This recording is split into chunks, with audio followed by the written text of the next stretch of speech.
Ladies and gentlemen, hello and welcome to this massive video.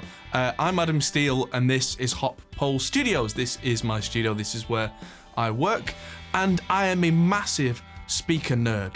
In this video, I really am going to try and answer the question of how do all the different Celestion speakers sound, with clean tones, dirty tones, room sound, with tracks, without tracks, all of it. So this is for those who are looking for a specific thing, because this video is very long.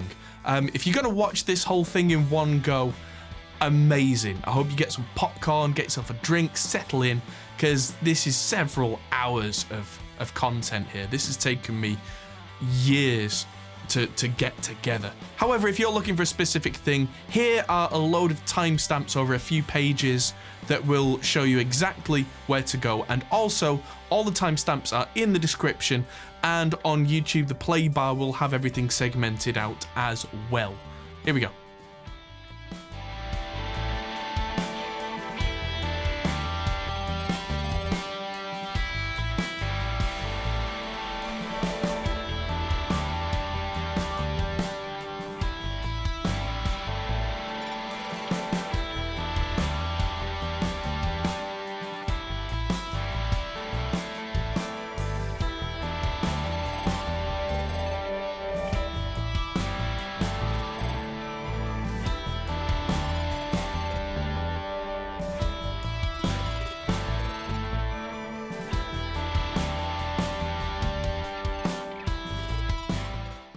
In this video, I'm going to be telling you some stories about some of these speakers as I understand them, and how kind of the history makes for significant differences on some of them. Some of them are new designs, some of them I don't know particularly well. Despite this being hopefully a quite deep kind of knowledge base for people who are interested in some of these speakers who haven't tried them all. I can't think of many people who've tried them all. I don't know everything about every speaker, so I will try my best to explain what I know about these, but the sound clips themselves should give you a lot more information than I can possibly say. Although the bits that I will talk about will hopefully enlighten the differences between these speakers and why, and who they're for, hopefully, and what the differences are. We're going to talk at different points about things like power handling, impedance, the voicings, the different magnet types. It's all going to be in different sections, and then there's going to be a big chunk at the end of the video where we just listen to every part of every guitar with every speaker back to back to back to back. And that is massive and honestly quite dry and boring, but if you're looking for a specific thing, like I said, that is going to be at the end of the video for your reference. Why 26 speakers? Seems like a strange number. Well, what I'm aiming to do here is to compare pretty much every guitar speaker that Celestion currently make, with a couple of exceptions. The Heritage series I'm not looking at, partly because if we go down that road of the Heritage, not only is that a really expensive road to go down, but then you would probably expect me to look at the actual like 60s, 70s versions of those speakers as well. That might happen further down the road as a separate video, but for right now I've left that alone. And also I've not included the G12 EVH speaker, because that is very similar, I'm told, to one of the Heritage speakers. So signature speakers and Heritage speakers are not included in this video. And also the Lynchback speaker, which I did in a previous video. Not only do I not have that speaker anymore, but it's no longer something that Celestion sell. And the aim of this video for me is something you can go out and buy right now. So it would be great for me to talk about vintage speakers from the 50s, 60s, 70s, but if you can't just go out to a store and buy one, then you know, that makes it a little bit more difficult. It makes it more of a historical video, whereas I want this to be a bit more current, a bit more contemporary, so that if you watch this video and you say, you know what, I like the sound of that speaker, I want to buy one, you can just go out and get one. That's the hope anyway. Knowing my luck, at least one of the speakers in this video is probably going to be discontinued at some point soon. I mean, there's so many of them, that's going to happen, but I'm trying my best to do everything that I possibly can to cover the whole range. I'm also not covering a range that they call originals, which is kind of the super budget stuff. So this is, I think the cheapest speakers, the kind of the budget-ish ones here are the A-type and the V-type. Anything that's kind of lower priced than that is generally what you would consider OEM speakers, which is stuff that bigger guitar cabinet and amp brands will buy in bulk, cheap, and that they do that as a thing, and that's fine, and that's great. But I'm trying to cover speakers that you can individually go out and buy.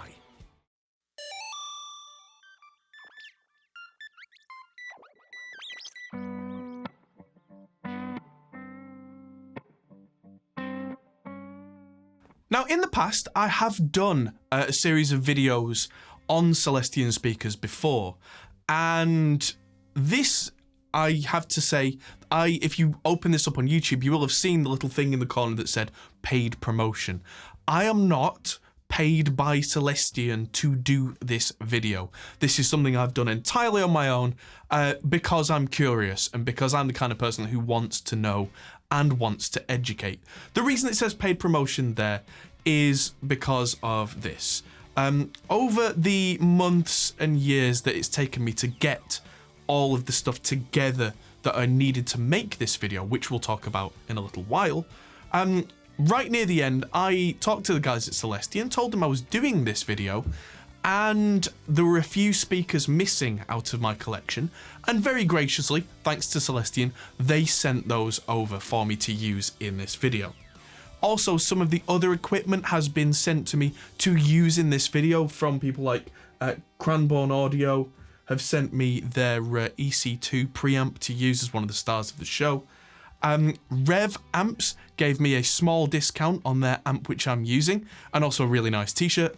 But I did have to pay a lot of money for that amp, but I'm being completely transparent with you here up front at the beginning, because then at least you know that this is completely independent. I would have done this anyway. I'm incredibly grateful to the companies that have helped me out a little bit here, but I'm not a paid shill. I'm not under anyone's, like I say, I'm not being paid to do this. So whether you like one of these speakers or not is entirely up to you, and I'm not going to tell you every one of these speakers is the best speaker ever, even though I personally like a lot of these speakers, which is why I tend to use Celestion speakers, and actually why I was curious in the first place to the differences between them, because if there's such a wide range, what is the difference? So yeah, now that we know that, let's move on with the show.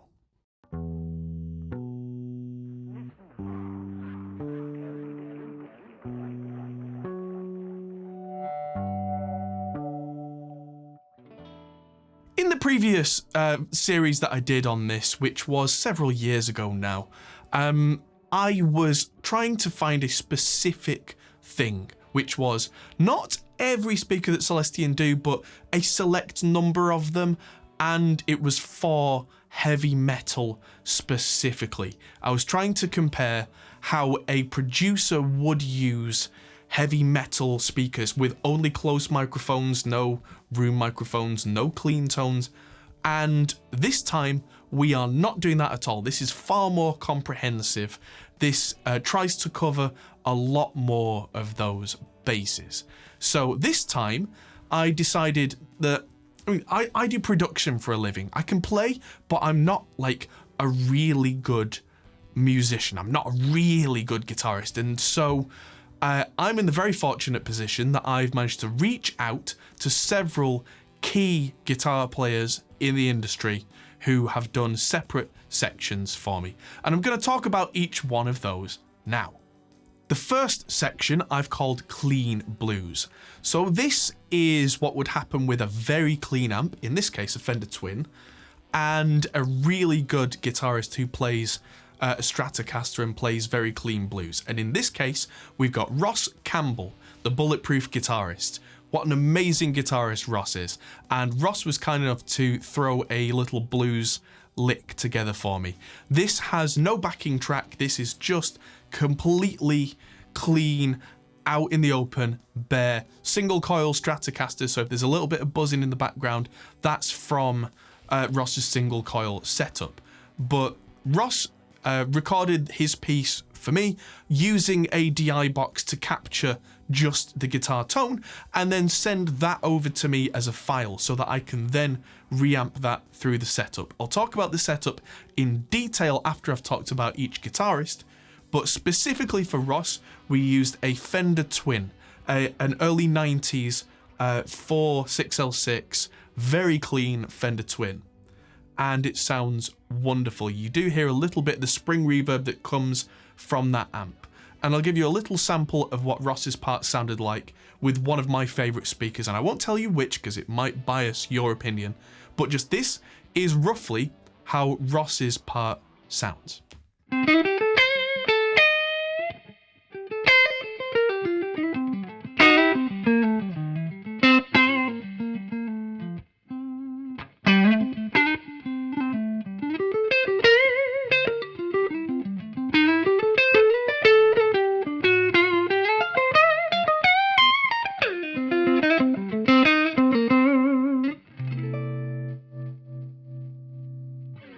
Next up is Dirty Blues. So Dirty Blues, because I appreciate that blues goes all the way from that super clean through to quite distorted, but not like rock and roll distortion. And in this case, I asked Henning Pauli, HP42, the crazy bald German off YouTube. And Henning's brilliant. And what Henning did is he played a 335 style semi-acoustic guitar with humbuckers in, and again sent me clean DIs. He actually sent me 6 different performances for me to choose from, which is great, and I ended up choosing the first one he did. You know, sometimes inspiration comes straight away. And that is also going through the Fender Twin, but that's going through a Tube Screamer style circuit before it does. And in this case, I'm using the Earthquaker Devices Plumes, which is very much like a Tube Screamer, doesn't hiss as much. I've actually got the gain setting on the Tube Screamer here at 0, but that's because the way I've reamped it, I think there was just a lot of level coming out of the reamping system. So it was like having a very hot guitar signal, didn't need to add any additional gain, it already crunched up quite nicely. So here is Henning's part, again with a speaker of my choice, not going to tell you which one.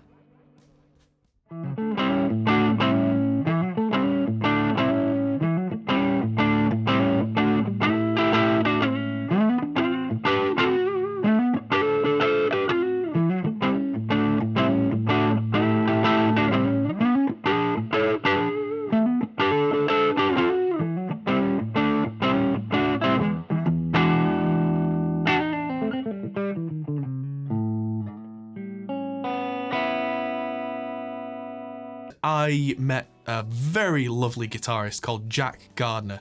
He's absolutely brilliant. And again, he recorded his part at home with one of his brand new Ibanez's, and it's very notey, very fusiony, and it's all single coil as well, so there's quite a lot of background noise. But that's part and parcel when you use single coils. And Jack's sound I got using my 1978 Marshall JMP. It's a 100 watt amp. It's essentially a JCM 800, but just a really, really early version. And I used the low input, so we're not getting lots of distortion. Preamp isn't very loud. I think we're on 3. But it's just enough gain that when he digs in, we just hear a little bit of distortion. And also, from the DI that he sent me, I added a little bit of plate reverb from the Arturia Rev 140 to the signal going into the Marshall, because it's quite a low gain sound. You can do that. I know a lot of people say about effects loops and that kind of thing. The 1978 Marshall doesn't have an effects loop. And just to be clear, it's not a model 1978. The model is a 2203, but that's the year it was produced. So this is Jack's sound with a backing track. So I'll be playing back that with and without backing track when we get to that section of the video.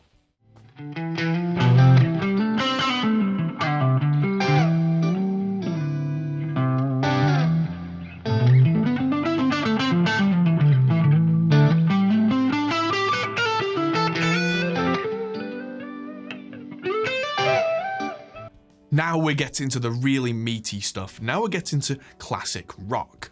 And classic rock has that unmistakable Marshall sound, let's be honest. And so I got Jamie Humphries, who has played with Lick Library and now Six String Alliance for many years. He's played in Brian May's band. He really knows what he's doing when it comes to classic rock. For Jamie's parts, I actually have a smaller version of the JCM 800. I've got their JCM 800 Studio, which is a 20-watt model. And what that means is that I can absolutely crank it. And if you look at the settings that I used for Jamie, the preamp volume and the master volume are both on 10, which gives you that absolutely blasted non-master volume style Marshall tone where it's absolutely cooking. But with it being a 20-watt output, it still uses EL34s, so it still has that Marshall tone to it. They've not had to modify anything, but they've done it in such a way, I think they've lowered the plate voltage or something, so that it puts 20 watts out instead of 50. And what that means is that not only can we absolutely gun it without killing somebody, but some of the lower powered speakers, and again, we'll talk about the detail setup in a minute, will not blow up. When, like, say, a Greenback, a Celestion Greenback's a 25-watt power handling speaker. If I had a 50-watt amp and drove that through that for any significant amount of time, at full blast, that's guaranteed to damage the speaker. Whereas with a 20-watt amp blasted, that is just on the cusp of being fine. Even with the 15-watt Alnico Blue, you shouldn't do that. And again, we'll talk about that later. But you can get away with it. So that's why I chose that particular amp. Also, it's modified, which is something that a lot of the early 80s guitarists did with their Marshalls. It's using a thing called a hot mod from Legendary Tones, where the second preamp valve inside is pulled out, and then you put this little device in, which has 2 more preamp valves in, so it adds more gain stages. That's kind of 12 o'clock-ish, so that's because it's got its own variable pot inside the amp, so it's not on full, but it is adding a distinct amount, even more gain. So it's very crunchy, very, like, think Steve Vai back in the Whitesnake era. Think someone like Steve Lukather before he used Soldanos. It's that kind of trying to get lots of gain without killing anybody type thing. And it sounds fantastic. It sounds like this.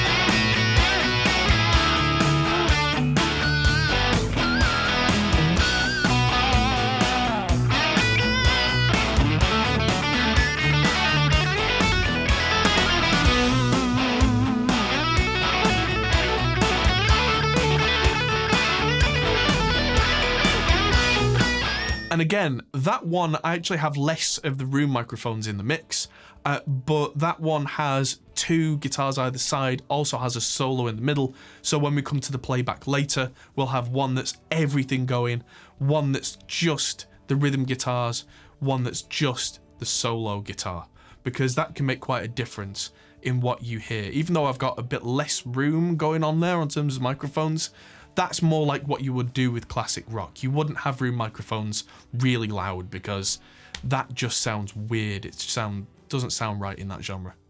Now we get to metal. And I actually got 2 different kind of types of metal, in my mind at least.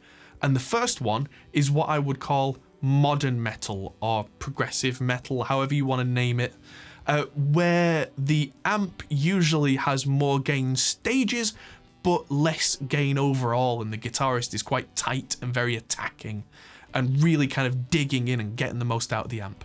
And for that, I've brought in John Brown from Monuments, the absolute juggernaut of a progressive metal band.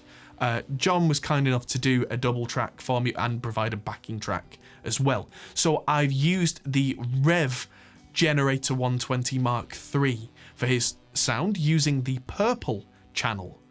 And the purple channel is very aggressive, very attack focused, and John's style suits that perfectly. So here is how that sounds with the backing track.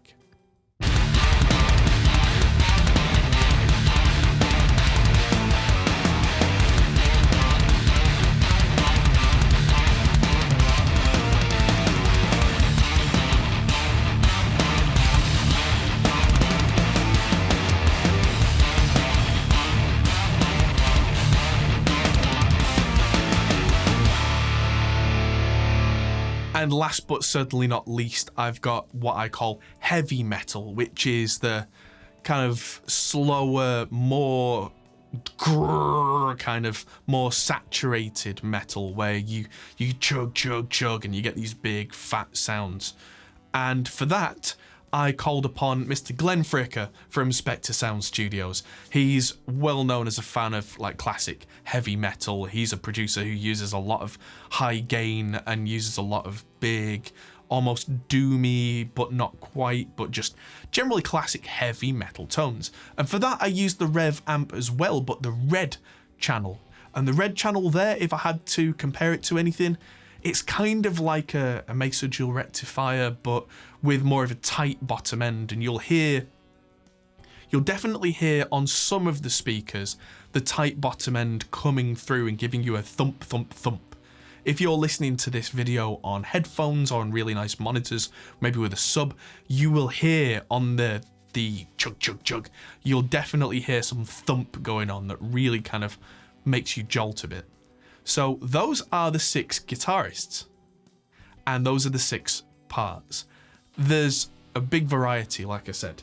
And when we talk about the story of some of these speakers, I won't necessarily use every guitarist for each little piece of the story because sometimes it doesn't really fit, but having them all there and every guitarist will be at the end of the video in every possible combination.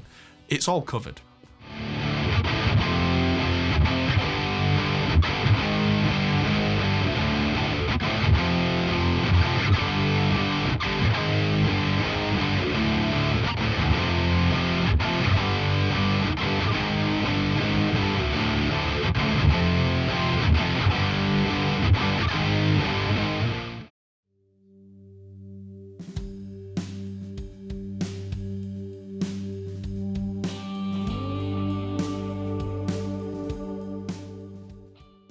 Okay, now it's time to talk technical.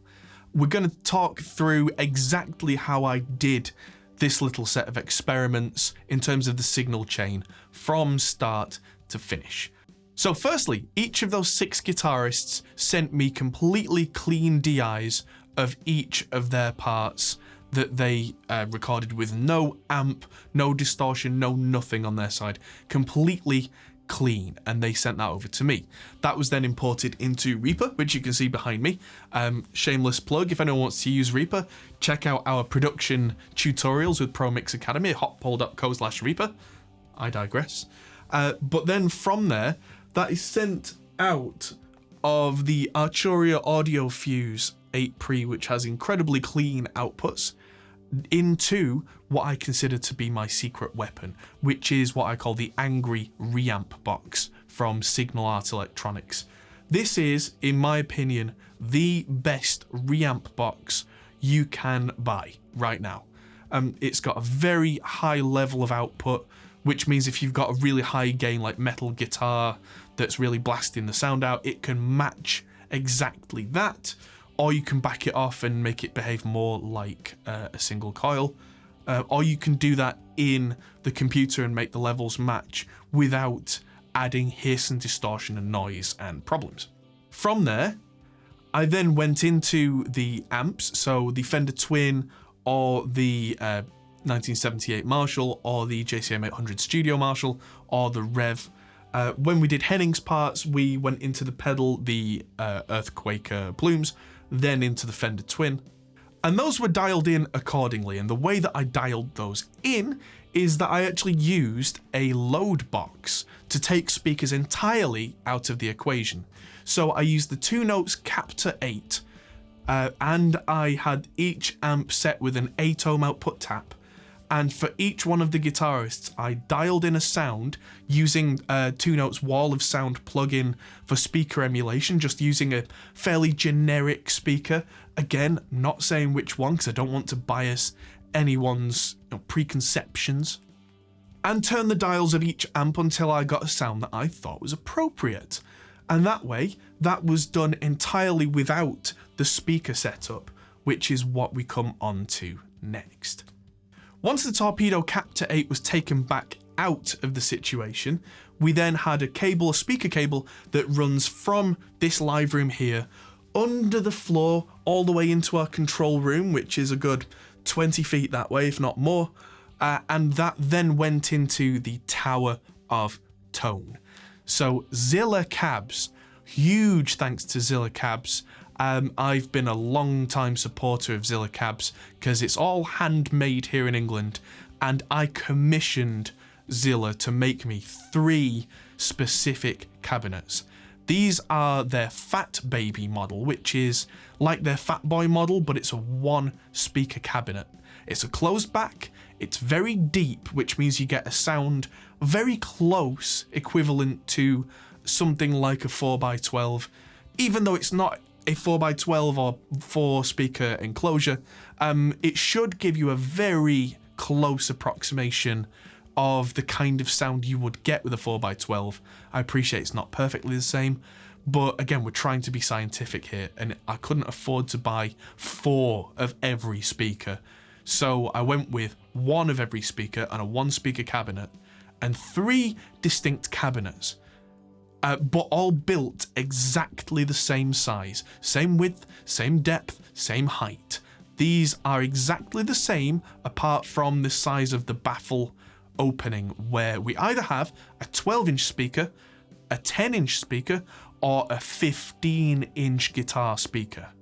These are all guitar speakers today, none of them are bass speakers. And so we connect straight into that cabinet. As you can see from the picture here, at any given time, one of the cabinets was used as a pedestal to put one of the others on top. And that was always kept consistent. So if we switch from a 12-inch speaker to a 10-inch or a 15, we always made sure that they were perfectly aligned, so they were at the same space in the room. And of course, then you connect to your speaker and off you go. In terms of microphones, we used an SM57 just off the center of the cap, and also a Sennheiser MD421, a very old one, a Mark 1, I think it's a U5 model, that's the grey one that was dead center of the capsule, and so the two were blended together for the close mic tones. Again, I should say at this point, if any of these sounds are not sounds that you like, that's completely understandable. However, this is an experiment where we're trying to keep everything the same. And as such, what I would recommend is find a speaker in this lineup that you know, find one that you are the most familiar with, and play that clip around a few times.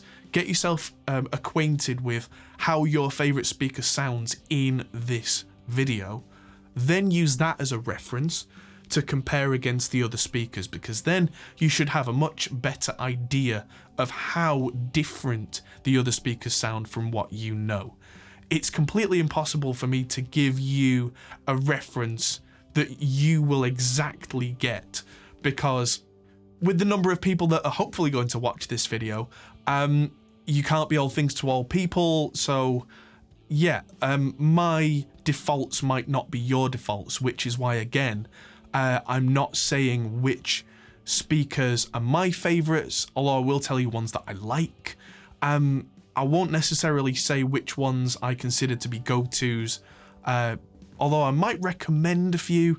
By all means, feel free to disagree. This is just trying to be as impartial as possible.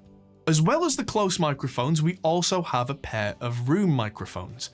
These are at the back of the room, and we have them in a mid-side configuration. So the mid microphone, or the mono room mic, is a ribbon microphone. That is from Extinct Audio, and that is their Black Ops ribbon. It's a wonderful sound. It's very smooth top end. I dare say it's very similar to a Royer R121, which is very much an industry standard. Difference is it's handmade in England, and it's the Black Ops microphone specifically has a bit less of a low-end boom because it's designed to be used on quite close sources as well as a room mic. The side microphone was an Austrian Audio OC818. Again, a fantastic microphone, very similar to a brass capsule AKG 414. In fact, the design team at Austrian Audio used to work at AKG, and so it is the CK12 capsule, which is the old brass capsule from the classic AKGs, redesigned and reworked for modern times, and it's in figure 8 mode to give us that thing that when you combine it with the ribbon in the very clever way of using a mid-side decoder, that then gives us distinct left and right, which is really clever, makes it mono compatible, but at the same time gives us a sense of how the guitar speaker sounded in the room. My live room is relatively small, quite well controlled, so it doesn't give us a big kind of I'm playing in a cave type thing. It's much more of what you would expect in, say, a large house or, you know, a small venue maybe. It's that kind of size where it's, you know, it's big enough, my live room, to fit a full band in to do a live performance, but it's not big enough to fit in the audience as well. So the microphones all come into the control room here to this rack that you can see over to my right, your left, and there the close mics go into the Camden EC2, which is a pair of their Camden preamps, which are really nice.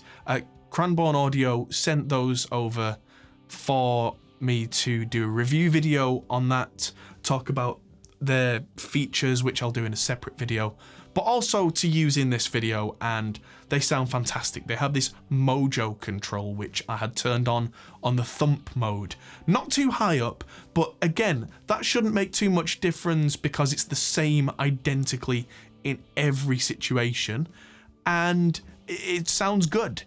It didn't sound out of place on a guitar cab at any point.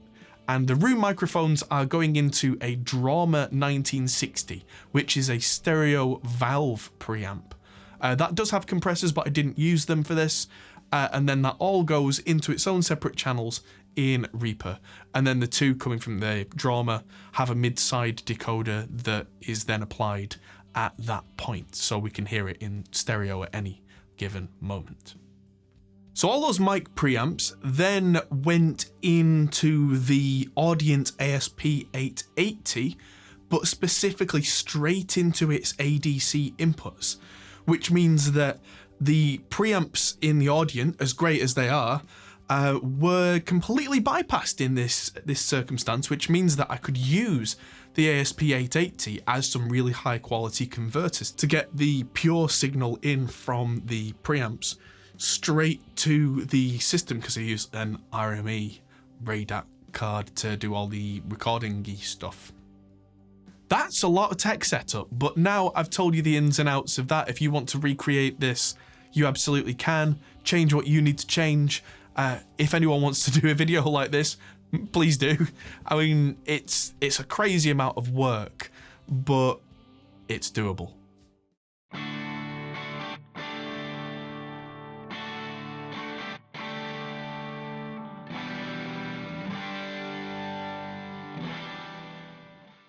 Now for something that I think I should try and address ahead of time, which is how these tests are trying to be fair. So firstly, there are 26 speakers in this setup, and each one of them, some of them I've had for a little while. I've been collecting these speakers for a long time. Some of them are absolutely brand new, especially the ones that I didn't have previously in my collection. Now, I don't believe that breaking speakers in makes a huge difference. And I know there's already people racing to the comments section about that. I've made a video about that before, breaking in speakers and looking at the difference after an hour and after 24 hours of blasting them really loudly with pink noise to get the speaker moving. Now, despite my belief that it doesn't make a big difference, I wanted to make this fair, and each one of these speakers that was brand new was given an hour blasted with pink noise, just about as loud as that speaker's power rating would allow, so that if there was any stiffness in the speakers, they've been loosened and made to be pretty much as you would expect. From the old video that I did, we did hear a very, very small difference after an hour, and then it was the law of diminishing returns where I couldn't hear any difference after 24 hours. So if there is a difference there, that has been accounted for. Similarly, all of the speakers in this video, and this is part of what made this a tricky one to assemble, is that they are all the same impedance. Every one of these speakers is an 8 ohm speaker, and that means that we can use the 8 ohm taps, so the 8 ohm outputs, from each one of the amps, which keeps things consistent. There is a big difference between an 8 ohm speaker and the 16 ohm version of the same speaker, because the 16 ohm one, they'd put a lot more windings around the voice coil to raise the impedance. And that makes a big tonal shift. And there's a section later on in this video where we shoot that out in a couple of different ways to prove that that is a thing. Personally, I like the slightly darker 8 ohm speakers, but also some of the speakers in this video, like the G12K100, that was only ever released as an 8 ohm speaker. There was no 16 ohm option. So to make sure I could include everything in this video, we went with 8 ohm, and so everything that I sourced, whether I bought it or whether it was sent to me by Celestion, or whether I had it inside another guitar cab and pulled it out, which a few of these, that's how I got hold of them, then they are all the same impedance. Also, I should say that at no point was any setting touched on any of these amps. The reamp box stayed the same, the output levels stayed the same, everything stayed scientifically the same. And when we went to change the speakers, I set this up in such a way that the microphones were never touched. The microphones were not knocked, because that's what some people are going to say with sound differences. Oh, but you might have knocked the microphones. No. The cabinets were designed for me specifically to be rear loading cabinets. And as such, here's a little clip of me changing out one of the speakers. It's sped up, but what you can see is that I hold on to the cabinet from the top so that we keep some weight on it, remove the back of the cabinet, pull out the speaker, add the new speaker, and then reattach the back. And as such, the microphones are never touched. Throughout this entire experiment, I had to be very careful not to touch anything, but it was designed in such a way, even to the point where I oriented the direction of the speaker firing down the room so that I could walk in through the door of that room and not have to touch any wires, cables.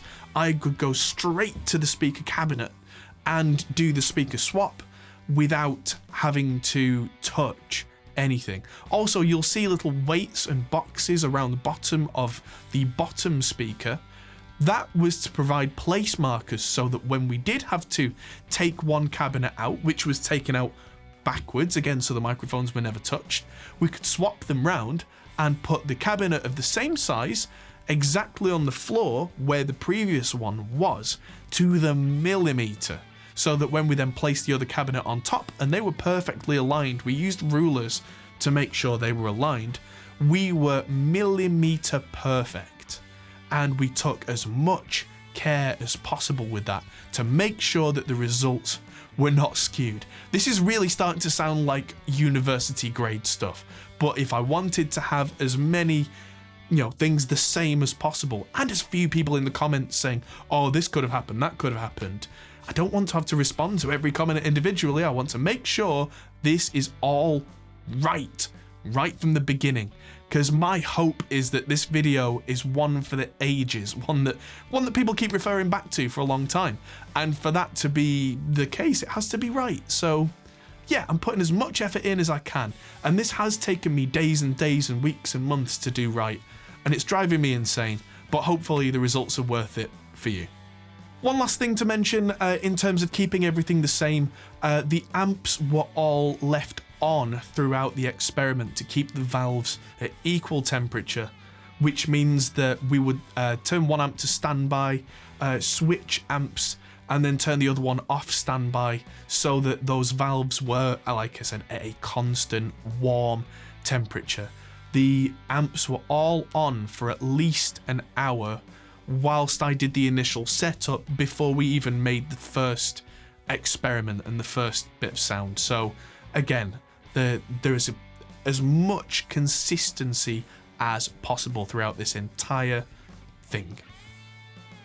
Before we get into the meat of the video, this one is sponsored by me and Hot Pulse Studios. If you're interested in doing music production, if you're interested in using one of my favorite programs, which is Reaper, it's kind of like Pro Tools but faster, more affordable as well, and generally more efficient in my humble opinion, then check out the Ultimate Reaper course that we've done with Pro Mix Academy. It covers everything you need and walks you through setting it up for the first time, getting recording, doing MIDI as well as audio, getting effects happening, and then getting yourself from a very affordable setup into the modern recording world. So check that out at hoppole.co/Reaper. The link is in the description, and thank you very much if you check that out. Very much appreciate it. Now, on with the show.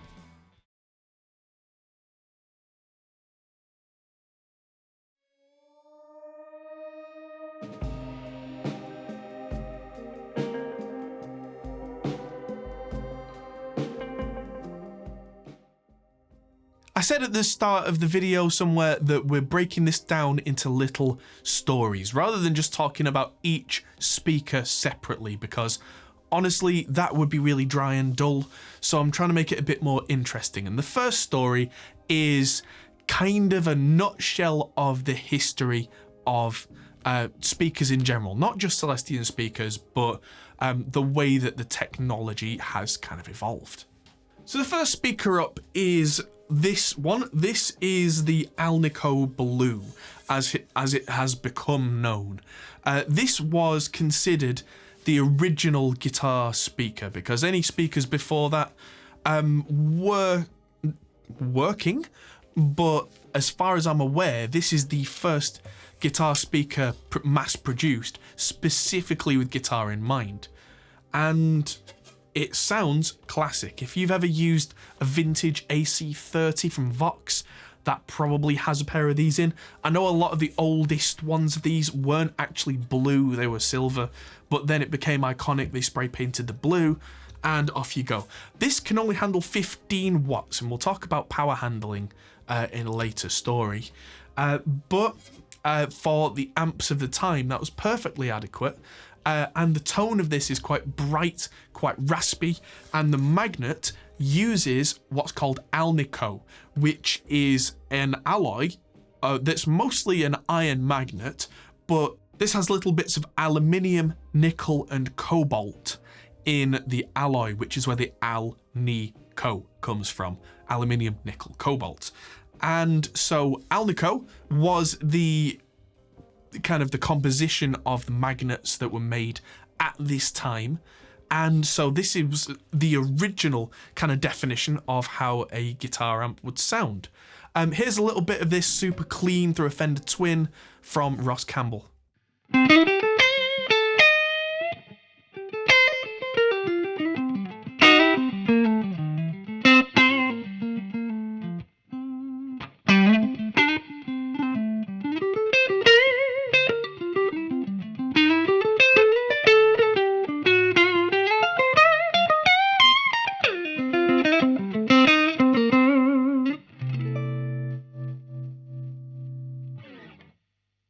Now, over time, Alnico, because of the cobalt, apparently, became very expensive to make. So companies like Celestion were looking for alternatives.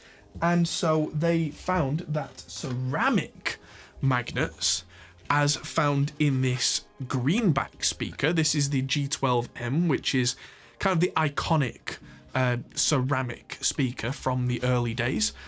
They could handle a little bit more power. They didn't sound exactly the same, but they were much more inexpensive to produce, and therefore they were much more inexpensive to sell, which meant that they could sell a lot more of them. They could fly off the shelves. And so the greenback was born. The colour, I don't know where that originally came from. It must have been a decision, but there are loads of variants of this that don't actually have green on the back due to running out of that colour dye for the plastic or whatever the reason was. You see black ones, you see creamy coloured ones, but this became one of the iconic speakers, probably because it was the one you could get.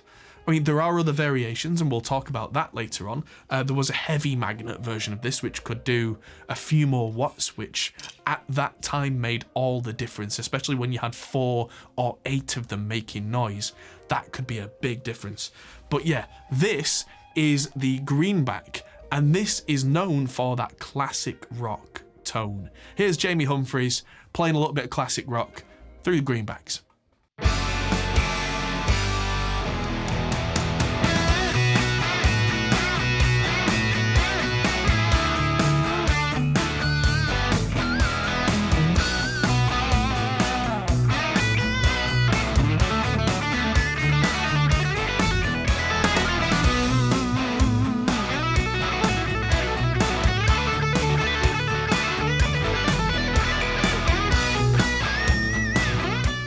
To a more modern day, and power handling is a kind of an issue. It's a thing. A lot of guitarists want to use less speakers, but they still want to use their 50 watt or 100 watt heads without blowing anything up.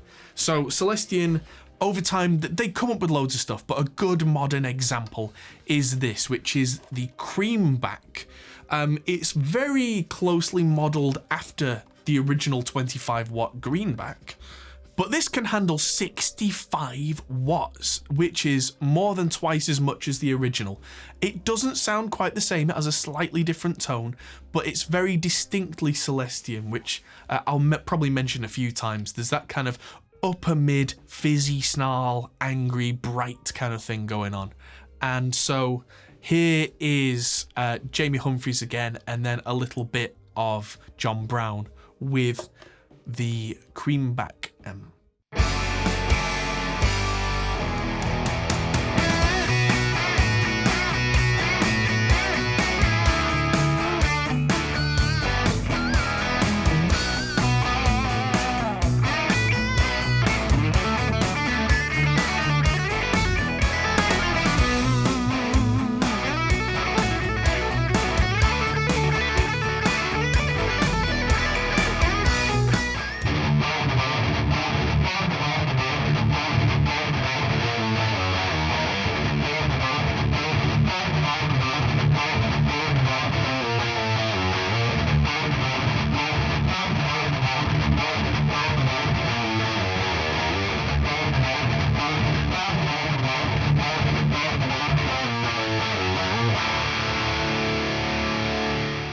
And then we move into kind of the super modern, which is the neodymium speaker.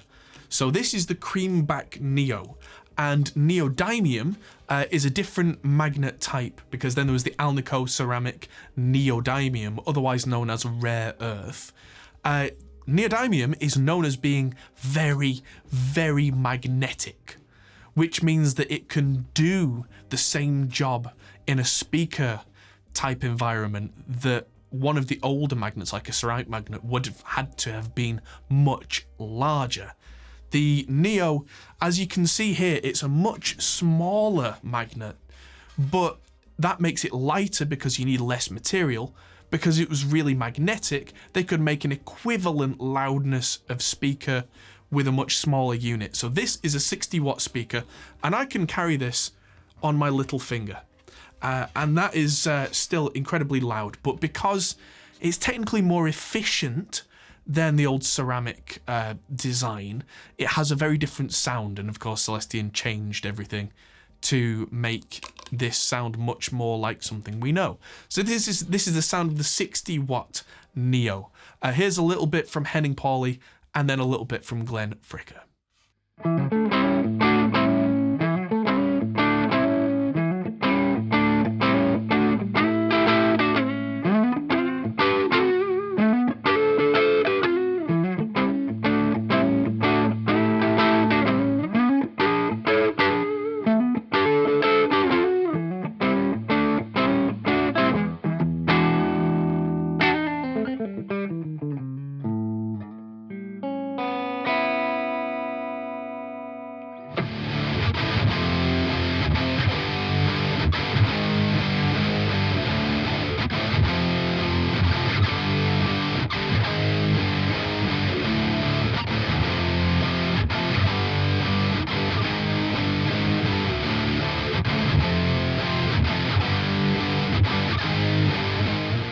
And now to round out this little story, I'll do a few little back-to-backs here from Alnico, Greenback, Creamback, Neo.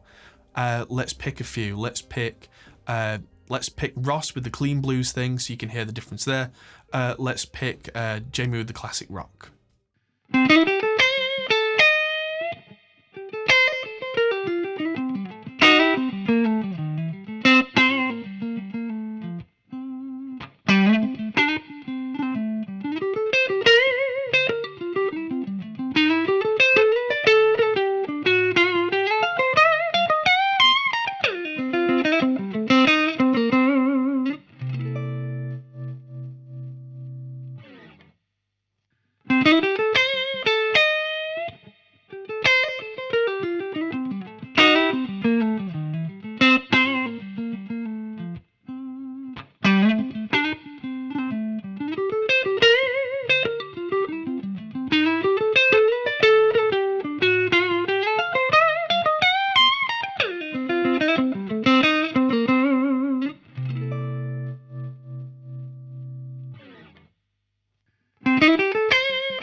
In this story, we're going to talk about power handling, which is something that I think a lot of people are kind of miseducated on or just aren't aware that power handling is very different from the power of an amp. So let's start back in the 60s with, as a good example, Jimi Hendrix.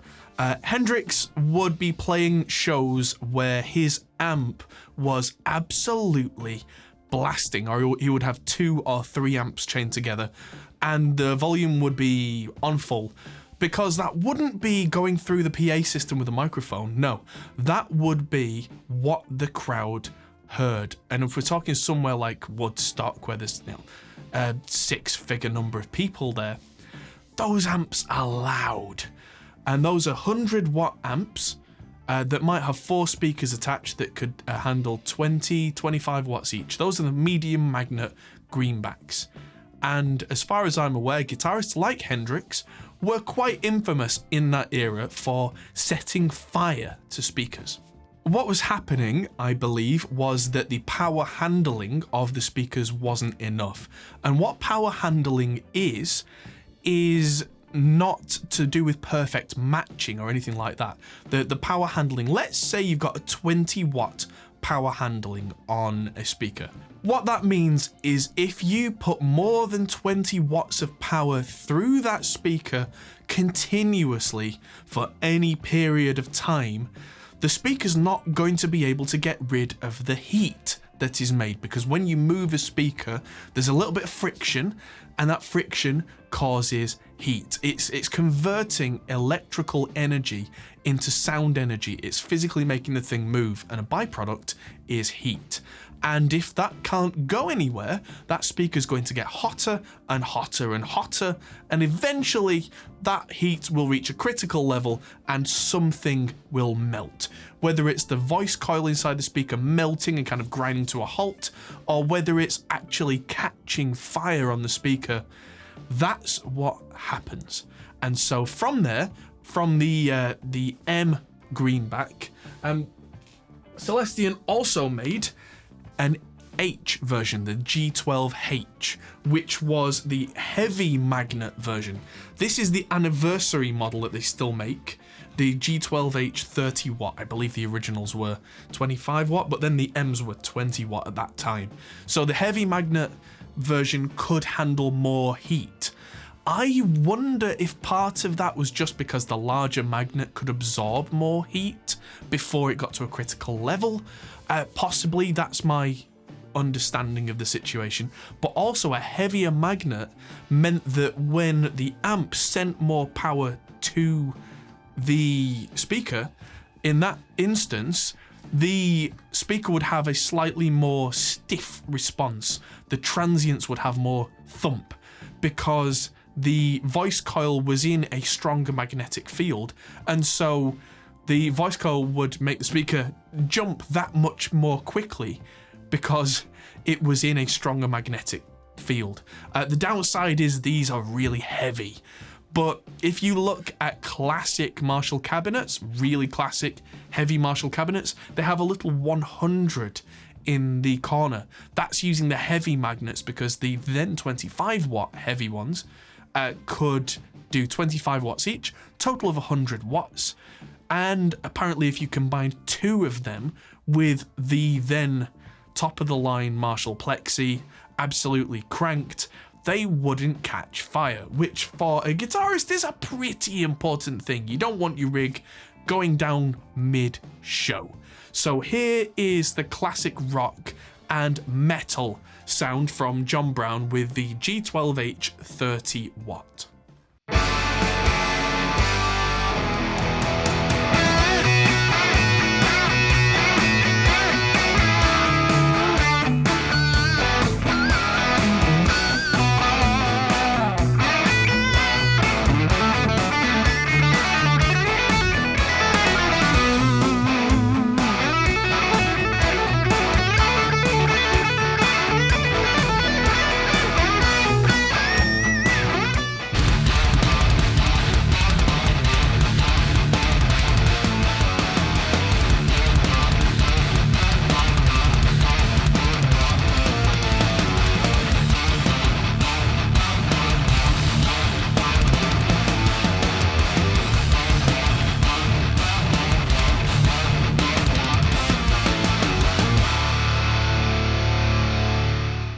Now, 4 of these in a cabinet is 120 watts, and that's brilliant. But over time, I think I mentioned this in the previous section, guitarists quite often now don't want to be carrying 4x12s around. A lot still do, but a lot don't. And the power handling has been able to change because the advances in technology don't just mean like, cyber stuff. Technology can also mean an improvement in the understanding of materials. And so that's where I believe this came from. This is the G12H Creamback, which is a 75 watt speaker, which means that I guess it can dissipate lots of heat better, or it's just a more efficient speaker, or any combination of the above, which means that if you have 2 of these in a 2-speaker cabinet, that means that that cabinet can handle 150 watts, because 75 times 2, because it spreads the load across the cabinet, means that even the loudest 120 watt guitar amp on full blast still isn't going to catch fire. It's still going to be really, really, really loud. But the byproduct of this for other guitarists is that if you push this speaker at kind of a medium level, it's not saturating the speaker's capability, which means that it's got a bit more response to it, a bit more of that kind of thump kind of thing because of the change of the design. So let's listen to, again, the classic rock on this speaker.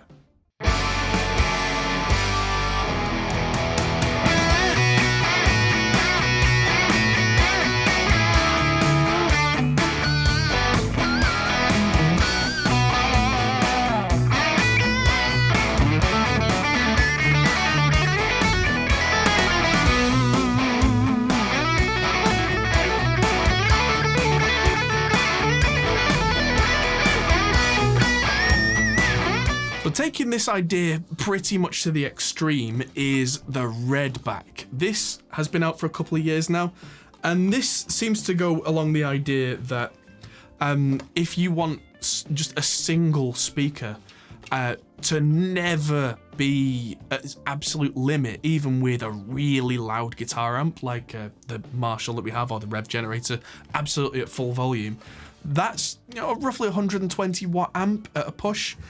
This is a 150 watt power handling speaker, and it's been voiced to be quite kind of deep and bassy, which works because you can add more and more low end to it and it doesn't just buckle and give up. The relationship between power and kind of how low you go with the notes is the lower your notes go, the more power is required from the amp to reproduce that cleanly. And so yeah, this isn't a bass speaker. This is very much a guitar speaker, but it's voiced more. I would describe it as almost like it can handle baritone quite well. In a lot of cabinets, I like to have one of these mixed in with something a lot kind of brighter, like a vintage 30, because this can really give you a lot of thump kind of definition and never buckles. So this is actually quite a warm speaker. I'm going to play you the Henning part and then John Brown's metal part, and you'll hear on John Brown's part just how the metal on this is.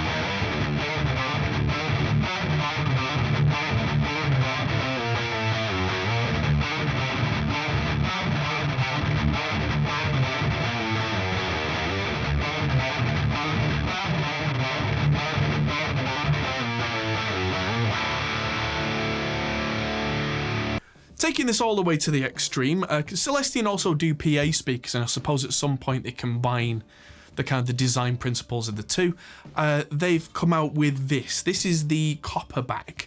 This is a neodymium magnet like the one we talked about in the previous section, but this can handle 250 watts of power.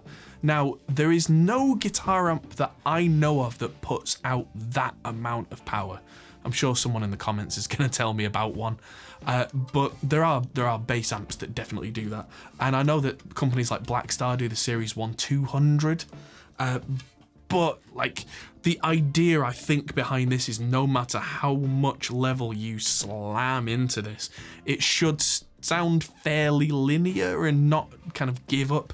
And also it doesn't weigh a great deal. It weighs a little more than the Creamback Neo because it's got a larger magnet, which means it can handle 250 watts. It's even got this little kind of vent in the back, which I'm guessing is so that as the speaker moves under the immense power, it almost acts like a little fan and draws air in to cool it down, so that, again, the power handling thing is partly to do with heat buildup, and if there's a way to get that heat out of there, that's how you make a higher power handling. Yeah, it makes sense to me. And so here's how this sounds with both the John Brown and the Glenn Fricker parts.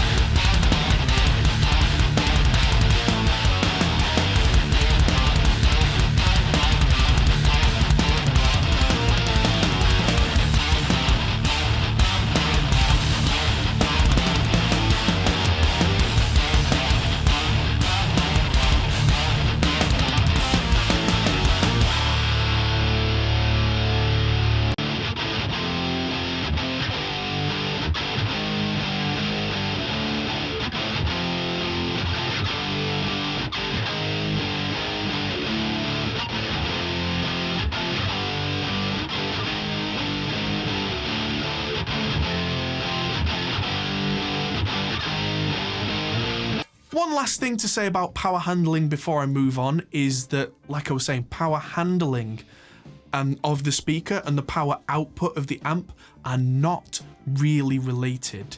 I have seen 5 watt or even 1 watt amps from companies like Blackstar or Marshall or Hughes & Kettner or whoever,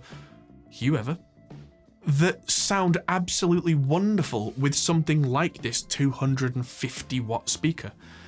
It doesn't sound like it should make sense, but the wattage of the amp is only an indication of how much power it will output at its limit, which means that if you try and crank more output volume out of that amp, it will just distort, which could be what you want. With power handling, that is just a measure of how much power, clean power, you can put through it before it will start to melt, catch fire, do damage. And of course, if you've got 2 or 4 speakers in a cabinet, you add all those power handlings together because you treat it as a unit. And yeah, I've heard some 5 watt or even 1 watt speakers with 4x12s that are like 300 watt cabs that sound really good. It's not going to be louder than your drummer in a live situation, but if you're putting a microphone on that cabinet and it sounds good, there's no problem there. It's not something you have to worry about. The only thing you do have to worry about is if your amp has a far higher power output than the speakers you're connecting to it. So several times in this video, this is something that I say, do not try this at home. But several times in this video, I've had amps like that 100+ watt Marshall or the 120 watt Rev generator going through a single one of these speakers. Like, the only example that really worried me was the Alnico Blue, which is a 15 watt power handling. And running a 120 watt amp through that is a little bit terrifying. So you certainly shouldn't do that. I did that in this video with the amps at reasonable levels, so nowhere near their maximum output.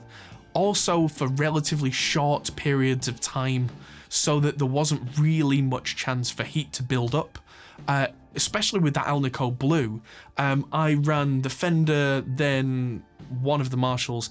Then I put a break in testing. I came back to it after 20 minutes to make sure if there was any heat buildup, it had had time to cool down again.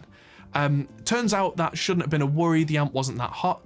If I'd tried to do a 2-hour performance through it with one of these amps, it almost certainly would have been catastrophic. But for short periods of time, it's actually kind of doable. But like I say, don't try that at home because it's very much at your own risk. And I knew that going in, I had the risk of damaging or destroying one of these speakers. As it turned out, that didn't happen, but that was very much a known risk and one that I was prepared to take for the sake of this video.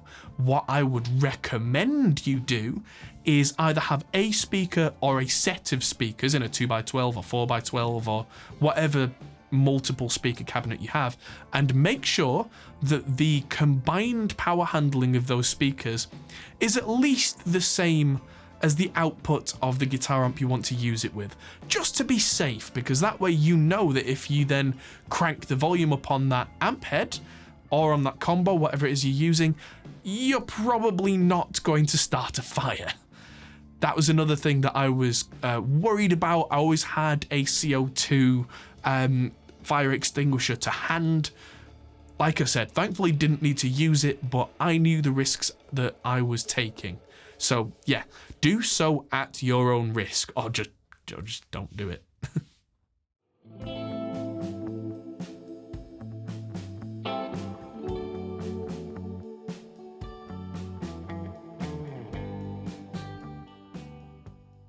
I've labelled this section Size Matters.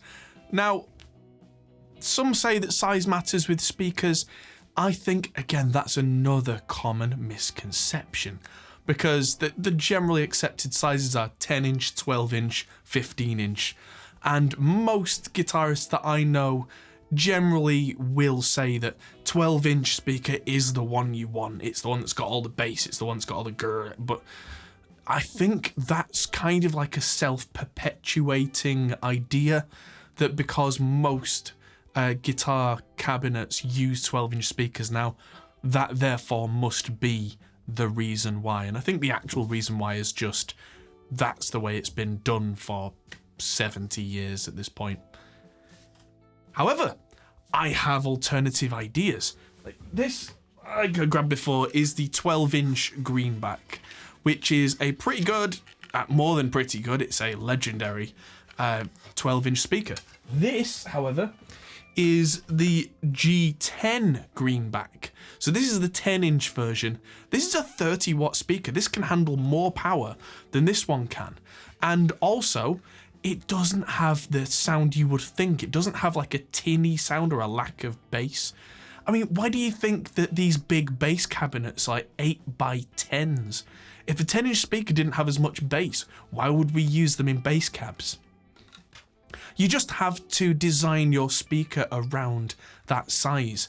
And actually, one benefit of using smaller speakers is that there's not as much paper flapping around from a physics perspective, which means you can have tighter tones, stiffer transients if you want.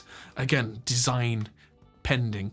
I know that a lot of smaller, like cheaper practice amps use either 8 or 10-inch speakers, so a lot of us equate those smaller speakers with bad tone. But usually practice amps, cheap ones, don't sound bad because the speaker's small. They sound bad because of a number of reasons, to do with really terrible power amp design because they cheaped out, tiny cabinet, maybe the cabinet's made out of really bad material or just not very well designed, which leads to adding up to the cheapest possible speaker in there sounding not even as good as it possibly could be. All those things add up to make you think 10-inch speaker bad, 12-inch speaker good. So now I'm going to play you back to back Ross's super clean part bit through the Greenback and through the G10 Greenback. Then we're going to listen to the classic rock through the same two.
Going the other way, if bigger really is better, why don't more guitarists use really big speakers like this one? This is the Celestion Fullback, the G15 V100. This is a 100-watt speaker, so this can handle whatever you can throw at it, really.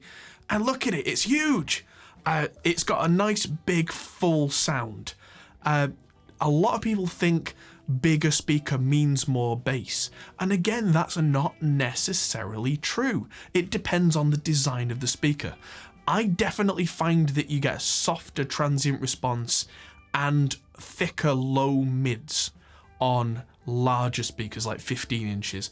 Partly, again, because physics, the speaker is moving around and trying to shift all this paper.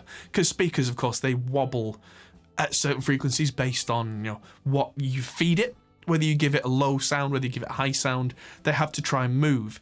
And super high sounds don't tend to come out of big speakers because they're trying to move so quickly. The physics means it just doesn't happen. Which does mean you end up with a warmer tone coming out of something like this. Not necessarily a bad tone. And I find that the warm, full sound from something like the Fullback combines really well with a brighter, tighter speaker. But here's the G12 Greenback up against the G15. I'm going to try the Dirty Blues and the John Brown Metal this time, just to change it up a little.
Let's try going down the scale the other way. So this time I'm going to shoot out 3 back to back, and I'm going to do the super clean Ross clean blues.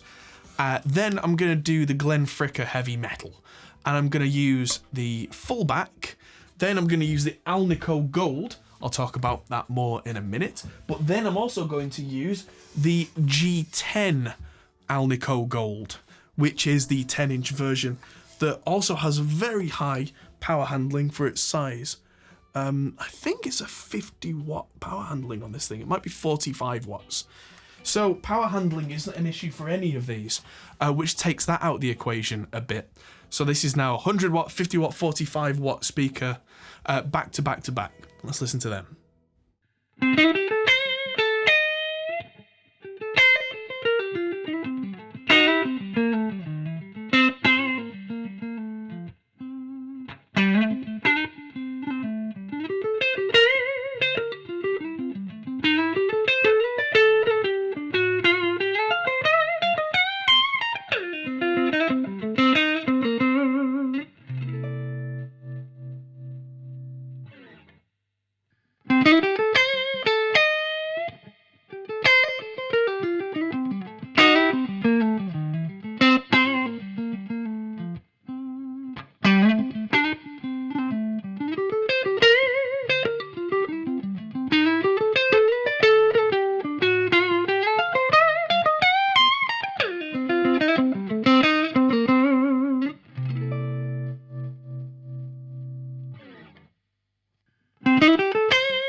I've called this section the Battle of the Alnicos because Celestion currently make 5 different Alnico speakers, one of which is the little G10 Gold that we saw in the previous section.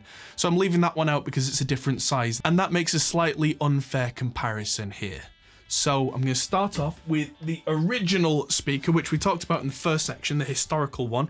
This is the Alnico Blue, and this is the original 15-watt speaker. It's quite bright, it's quite raspy, and it's not what we think of as a modern guitar tone, really, but a lot of people think of it still as the classic guitar tone. Power handling, like I say, is worrying with any sort of higher powered thing, but here we go. This is the sound of the Alnico Blue.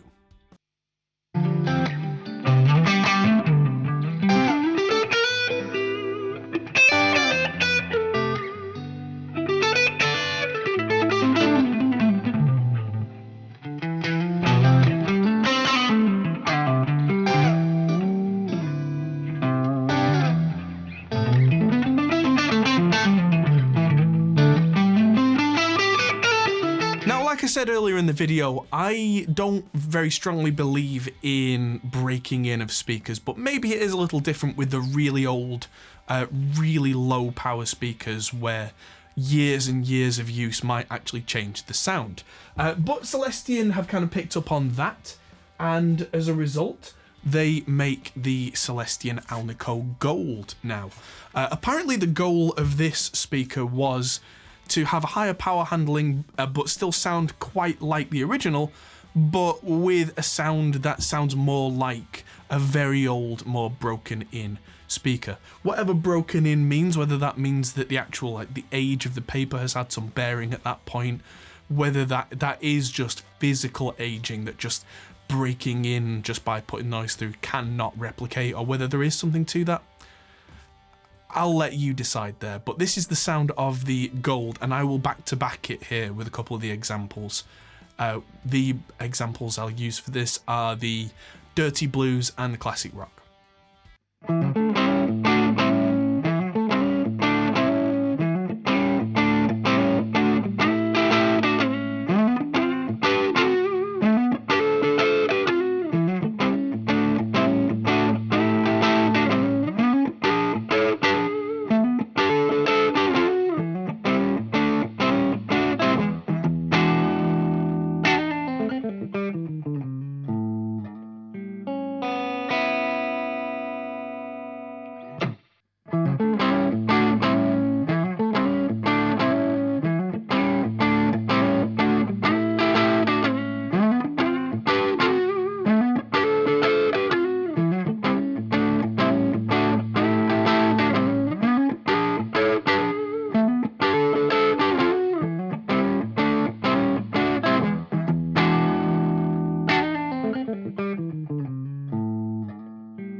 Sometime later, when we started talking about higher power handling of speakers as a more common occurrence and something that's in the current conversation, Celestion came along with the Alnico Cream. This is a 90-watt handling speaker, so one of these alone can handle something like a Mesa Mark V, which has a 90-watt output, or a pair of these can handle pretty much anything in a 2x12. This is one of my favourite speakers Not just this is one of my favorites for rock and heavy metal.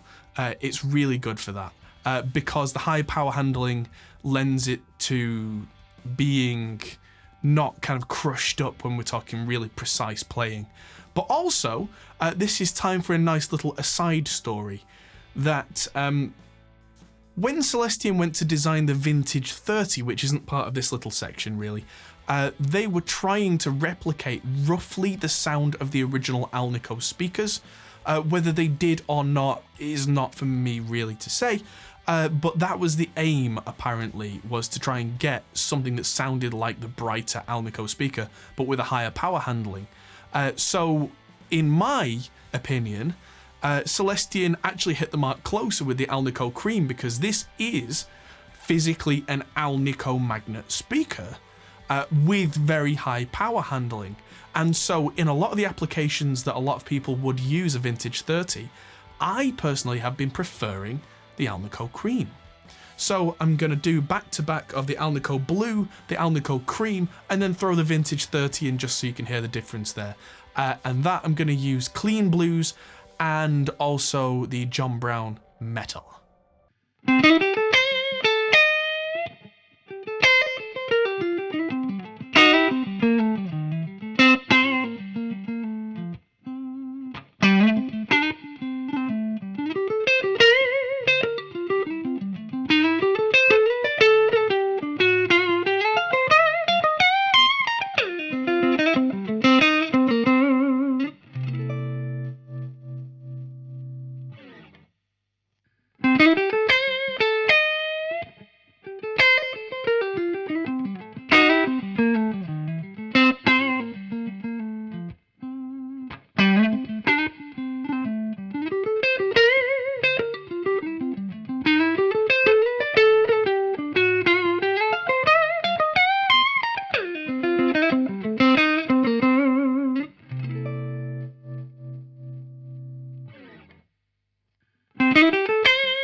Recently, Celestion came out with this. This is the Alnico Ruby. This is a 35 watt handling speaker, which isn't the highest that they do. But this sounds very warm, very dark is how I would describe it, very vintage, which I wonder if this was designed to offset against brighter and brighter amp tones, where guitarists know that they don't necessarily want the tone to be that bright, but they might like the general overall tone of the amp head or combo that they're using. For me, a really good example here is something like the Fender Twin, where it might have the sound that you want, but overall is quite bright. But if you turn the treble down on the amp, that isn't doing what you want it to do. You still want that chime, but not necessarily painfully bright. So this speaker has its place. It might well be for that exact thing. So I'm going to compare this to the Alnico Blue, and I'm going to use the Dirty Blues and the Heavy Metal. Probably better for the Dirty Blues, but I just want to give you an example of what happens there. You might have a really bright, really fizzy metal amp, and you just want to tame that using the speaker. This is a way to do it.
At this point, it's time for another quick ad break, and this is brought to you again by us, technically.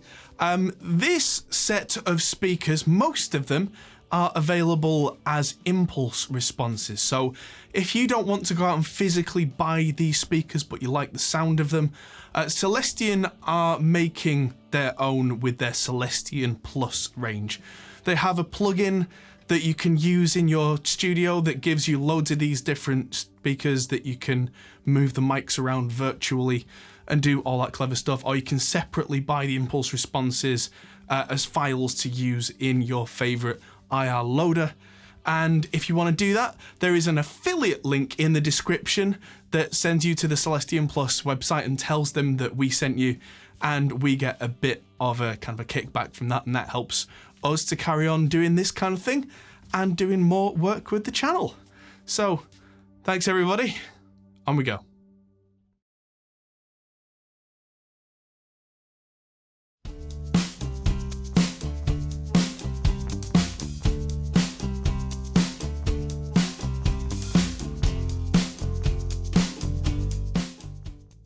Before we start this section, I just want to give a shout out to my electric screwdriver, because without this would have been nigh on impossible. Last time I did this all with just a physical screwdriver and my arms nearly fell off. And this time I'm doing about 5 times as many speakers, so... Anyway, on with the show. This is the Vintage 30 story, roughly.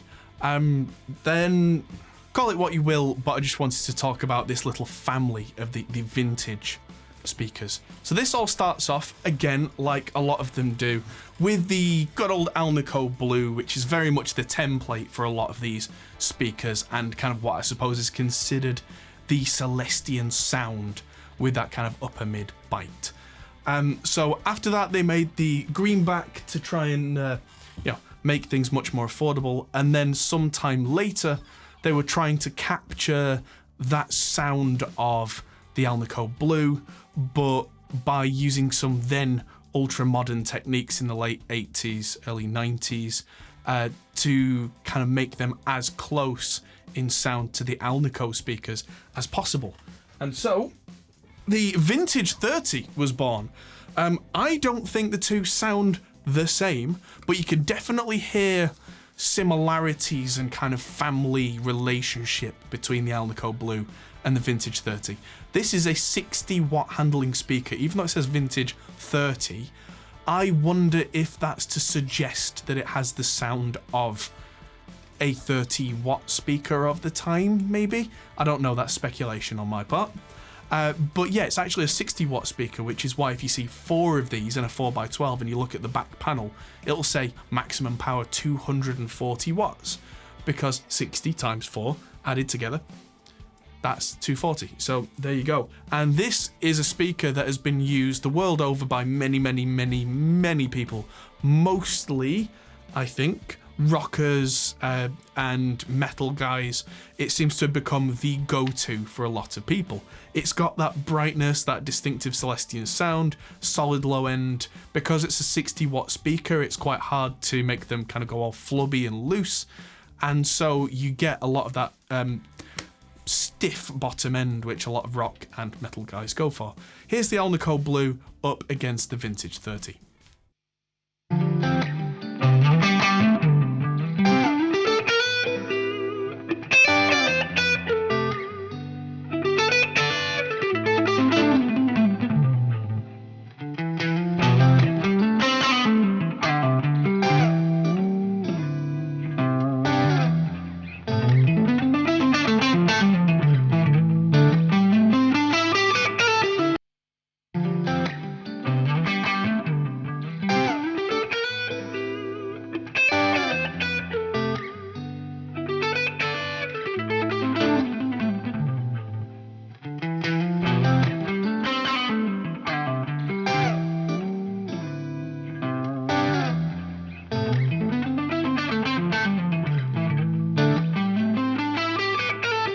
But wait, you say, I said the Vintage family. That's right. As well as the Vintage 30, there is the G10 Vintage, which is the 10-inch version, which is a very different sounding speaker in my opinion, but I can put the two back to back here.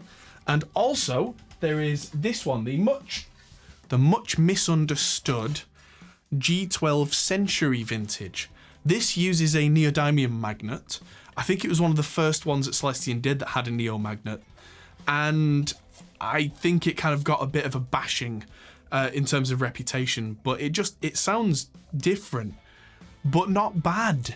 It has its place, like a lot of these speakers do. I think it just got a bad rap, but they're so light. I mean, I could load a 412 with these and probably lift the 412 with one arm, which, if it's got anything close to the Vintage 30 tone, could be an absolute winner for a lot of us that have bad backs. You know, I'm not getting any younger, and my back sometimes goes a bit, and if I'm trying to cart a 412 round, if I could take, because each one of these is 6 pounds lighter than the standard Vintage 30. So just doing the quick maths there, that's 24 pounds less that a 4x12 would weigh if I was trying to carry it around. Big difference. So let's back to back the Vintage 30, G10 Vintage, Century Vintage. Let's do some clean and some distorted stuff with those two.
Okay, I'm calling this section the Battle of the Tens because I've got 5 10-inch speakers here that I can all put back to back. Like I said, there are other 10-inch speakers in the budget OEM range here, but the most affordable one that's in this range, I believe, is where are you? The VT Junior, which is kind of like the V-Type, but smaller. So you can stick this in your small amp or get 2 of them in a 2x10 and won't cost you the earth. But then there are also options like these two, which are the G10 Greenback and the G10 Creamback. Now these have relatively similar power handlings. The G10 Greenback can do 30 watts, the G10 Creamback can do 45 watts, which is more, but not by a huge stretch. But the Creamback family has a slightly different sound to the Greenback family. And rather than try and describe it, I'm just going to do them back to back now. A bit of dirty blues, bit of rock and roll, bit of metal.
Of course, if you're thinking of combining 2 of these in like a 2x10 cabinet, I think you're going to do quite well most of the time here. But let's use the G10 Greenback as our test case and compare it against the VT Junior. Then we'll compare it against the G10 Gold. Oh my word, that's heavy compared to the others. And the G10 Vintage. We'll just keep going back to the Greenback so we've got something to compare to. So that we've got pretty much everything here is a little block. This time we'll just do clean blues and classic rock.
like I said, if there are any comparisons that you feel should be here or are missing, at the end of the video, they are all there. Everything that's kind of not covered in these little story sections, all there at the end of the video. So if you need to skip ahead and come back to here, by all means do, because there's a whole library of stuff there, and if I talked about every single one, this video would be about a week long. It's already long enough as it is.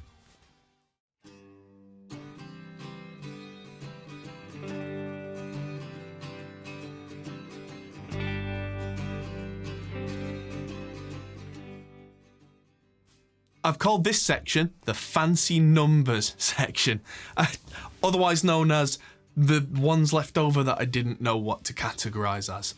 And these speakers all do just have names that are just letters and numbers.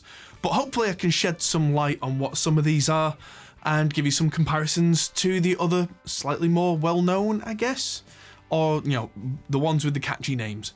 So let's begin with this one.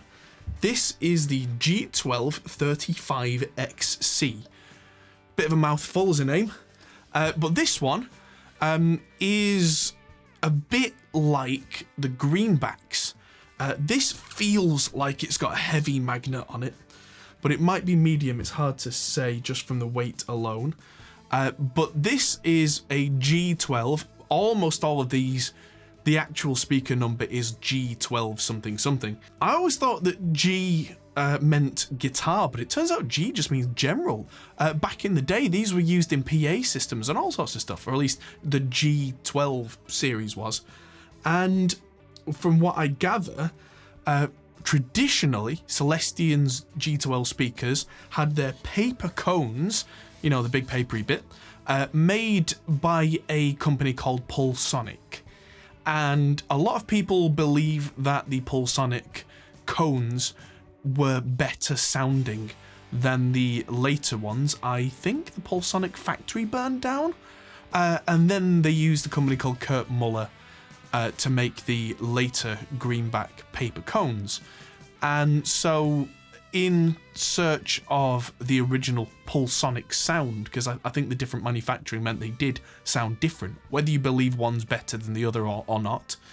And so they went in search of the Pulsonic sound, and so this limited edition is a slightly higher power handling speaker than the original greenbacks at 35 watts instead of 25 or 30 for the different magnet ratings. And it's supposed to sound a lot like the old Pulsonic speakers, which of course you can't buy the Pulsonic speakers because the company Pulsonic haven't been around for a long time, but you can buy these, or at least you could when I started filming this. I don't know if this is still available because it does say this was a limited edition, but at least there's a better chance of you finding one of these, I think. And so, yeah, presenting this up against the G12H anniversary and the G12M. So I'll put this in between them and we'll do the dirty blues and the classic rock. I think would be quite appropriate to this speaker compared to the other greenbacks.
this one is the G12T75.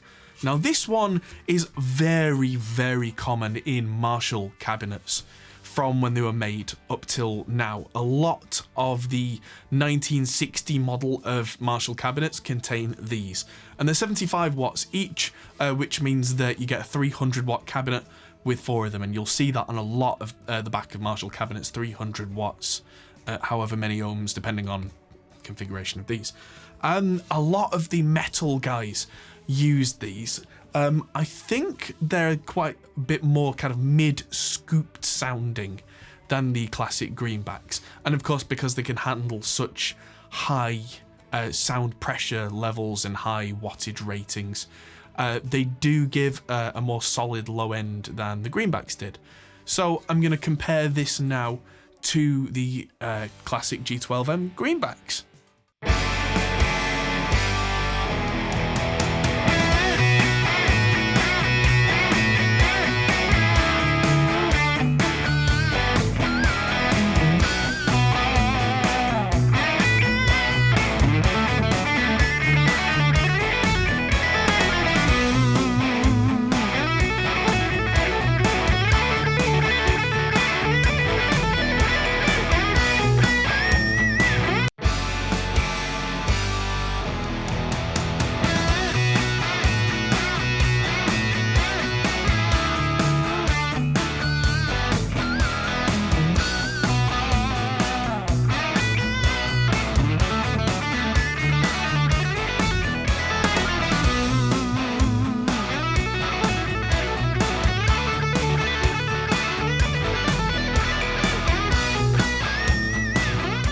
The K100, I think this kind of takes the T75 idea of higher power handling and takes it kind of to the nth degree. This is a chunky sounding speaker, the K100. It's got a very kind of forward low mid range, and no matter how much power you throw at 1 or 2 or 4 of these, they don't seem to do the saturation and kind of almost buckling thing that the lower wattage speakers do, which especially for the metal guys can be really, really cool. It's not the vintage 30 sound that people know. It's a very different tone, very, like I said, low mid focused. There are some well-known guitarists, like Mick Thompson from Slipknot was a big user of the K100s for a long time, and it just has a very different flavour. Marshall used these in an oversized Mode 4 cabinet for a while. They did a vintage 30 model and a K100 model. And this thing, yeah, I'm going to put this against the vintage 30 now and do some rock and metal stuff, and you'll hear that it's distinctly different.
the classic Lead 80. All I can say about this one is, well, this is one of the few that I can't think of any key guitarists that I know of who've used it.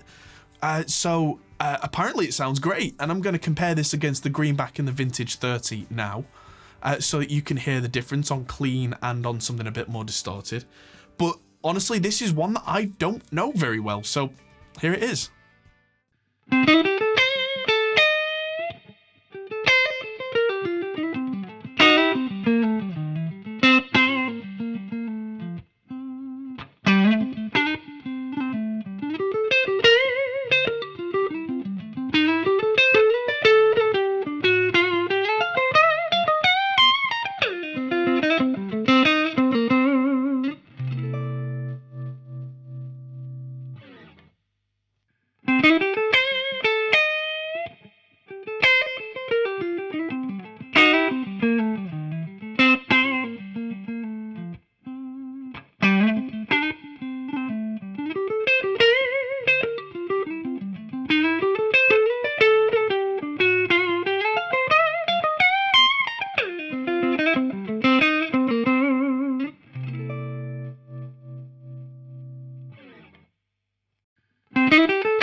Okay, this section I've called the budget range, but this isn't the actual like OEM cheap stuff.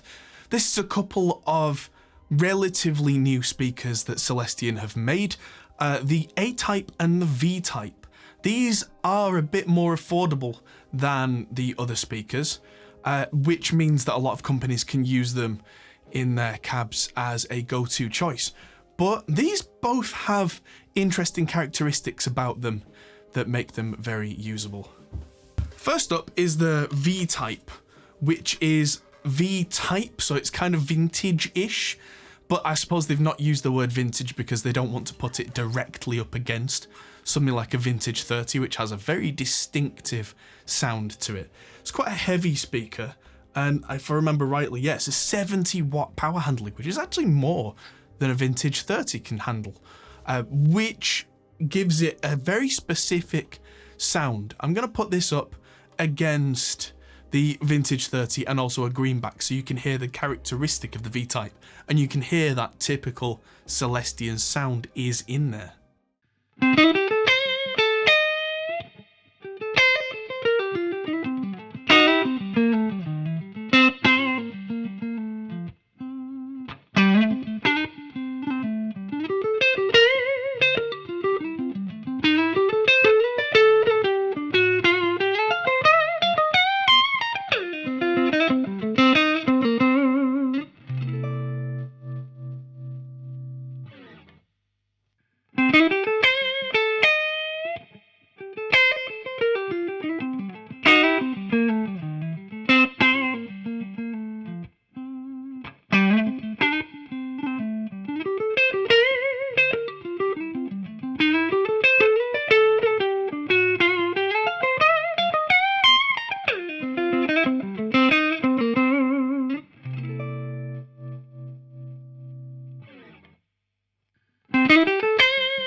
And then there's this one, and this one is interesting. This is the A type, which I think it means kind of like American type, and this is very different. This, to me, is completely unlike any other speaker that Celestion make, because generally Celestion speakers have that kind of upper mid bite thing, which is regarded by a lot of people as the British speaker sound, that kind of chimey or bright top, however you want to call it. The American sound, which this one goes for, it doesn't really have that upper mid definition and bite, but you can use that to your advantage. This, and I'm going to play you some of the distorted sounds up against a couple of the speakers like the Greenback. This is much darker, thicker, and for me, I think would make a really good pairing with a really bright, cutting Celestion classic kind of sound that you know and love them for.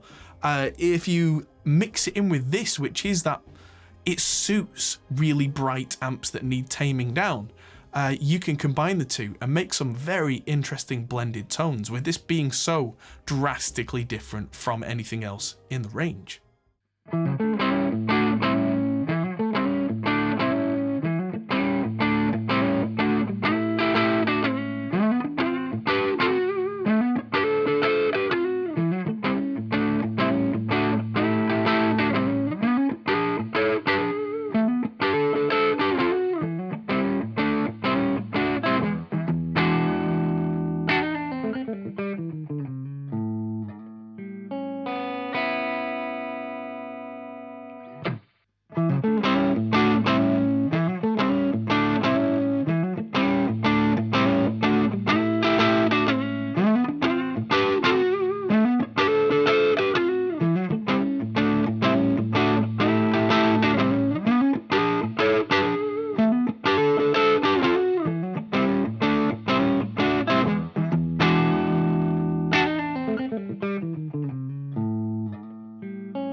Okay, everyone, stop the presses. We have one last speaker that has just arrived just now. This is the brand new Hempback speaker. This is not made of traditional paper. The cone is actually made out of hemp. Hemp is something you may have heard of. It's kind of the tree that you get a certain illegal substance from, that all the memes are around, the 420 blaze it, all that kind of stuff. However, the actual kind of tree part of it, the hemp part, has been perfectly legal forever and a day. But it's not as popular usually as traditional wood. It's been used traditionally, hemp, in things like ropes. It's really tough, really strong material, and it can be made into a paper type substance. And here it sounds a bit really thick, really kind of, I can hear the resonance on that is quite deep, which is encouraging. And yeah, it's a 50-watt speaker. Just must say that I literally could not get one of these from anybody. Even Celestion didn't have any in stock. They're that new. So big thanks to Paul from Zilla for sending me his prototype hemp back for me to use in this video. I'll be sending this back to him as soon as the filming's done here. So yeah, massive shout out. Cheers, guys. And yeah, hopefully they'll be available by the time this video is released and available to you. But as soon as a product is announced, it's the first one, that's kind of what this is. So let's hear this up against the Greenback and the Creamback M65 and also the Vintage 30. So we've got kind of the regulars up against this new contender to see how it sounds.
Hi there everybody, Editor Adam here.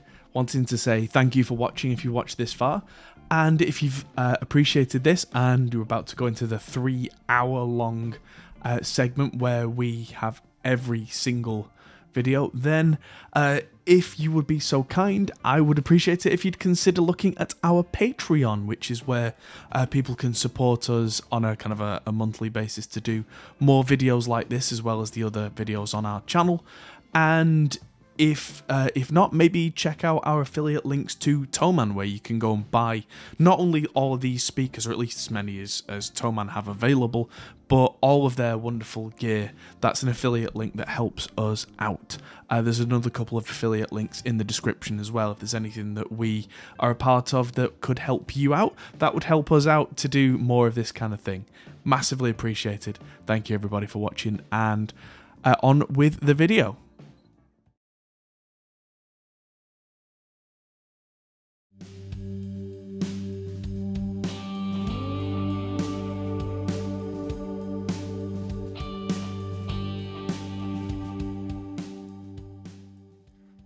And now, ladies and gentlemen, the bit you've all been waiting for, the comparison back to back to back of everything.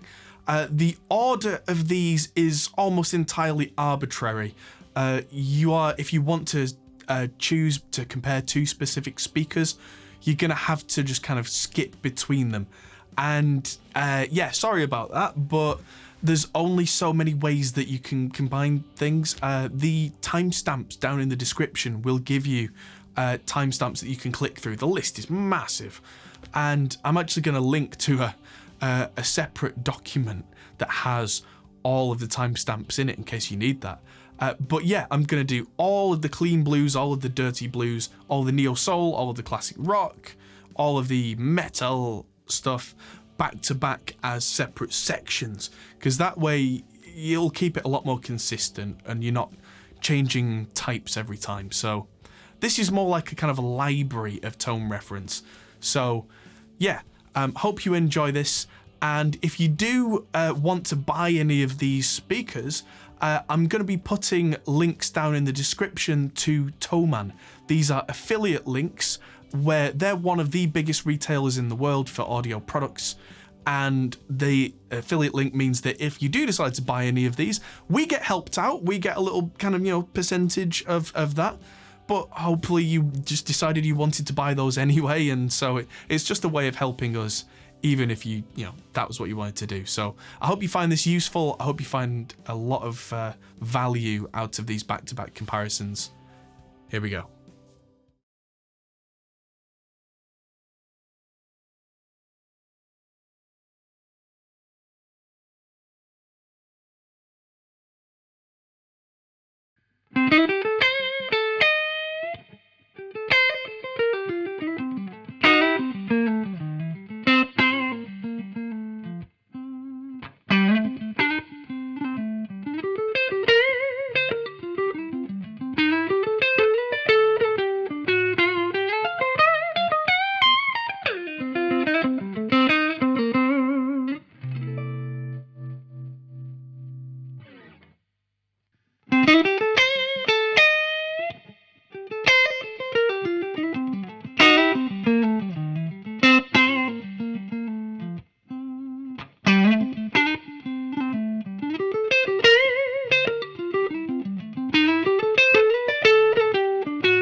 Now, one question that I touched upon earlier in the setup video was saying that these are all 8 ohm speakers. And this is a question that's come up before, but I wanted to go over this again in more detail than I've ever done before.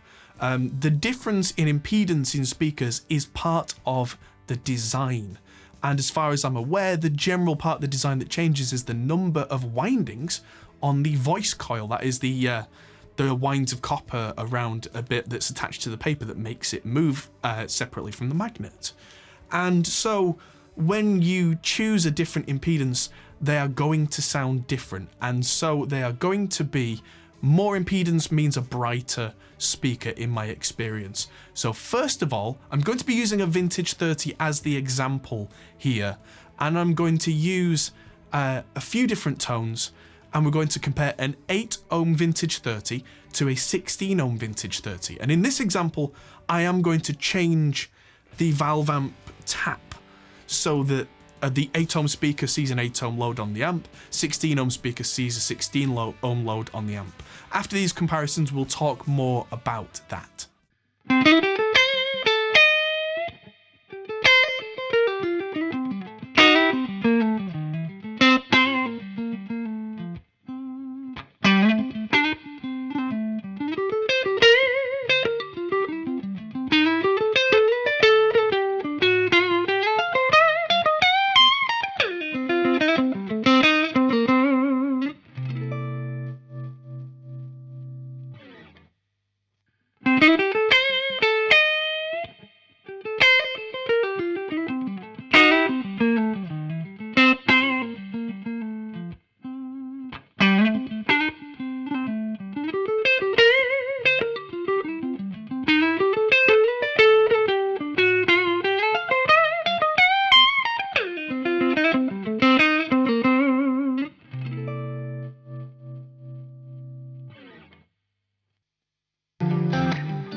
So there was definitely a big difference there, but a lot of people who watched the previous video that I did on this would argue that there was a large amount of that change in sound from the different tap used on the amp, because that affects the number of transformer windings, which then affects the amp's relationship with the speaker, and so it might be the amp that sounds brighter itself.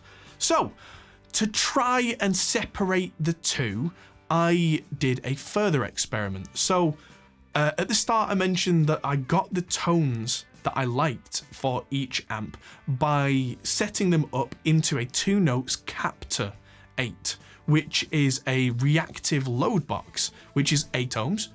So that was plugged into each amp, so I got a capture without any kind of speaker involved in that at all.